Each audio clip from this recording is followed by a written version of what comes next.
Hi, today we're going to take a minute and talk about the bearing tang locations. We happen to have a Manly I-beam slated for life in a 2JZ.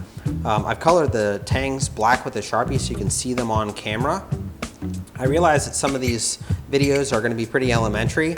We're basically going to do it off of the sales support calls here, so sometimes you're going to pick something up and other times it's stuff that you already know.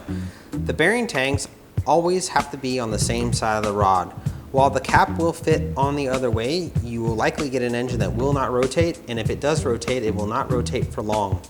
On a V8 engine, it's a little bit different because it's a chamfer on the crank and a flat of the rod, but on most of the stuff that you guys are dealing with, one rod per crank pin, this rod can go on either way.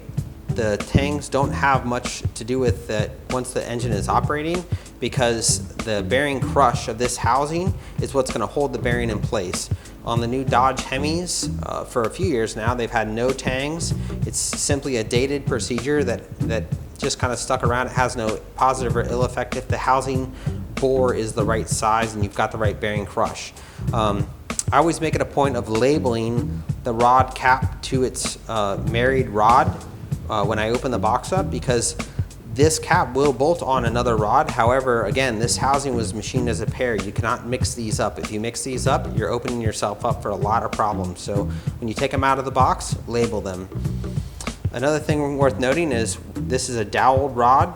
So when you pull this cap on, you're going to want to work it down evenly. So, quarter turn at a time until you've got it seated.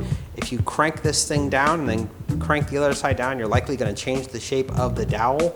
So just work it down, and then you can either torque the bolt to its specified measurement, or the bolt stretch preferred method to get the right bolt stretch to make sure the fastener is correct, regardless of the lubricant that you're using. If there's a video you'd like us to do or a question you have, you can post it in the comment box below. I can either get back to you through email, or we can make a video about it if it's relevant. Thanks.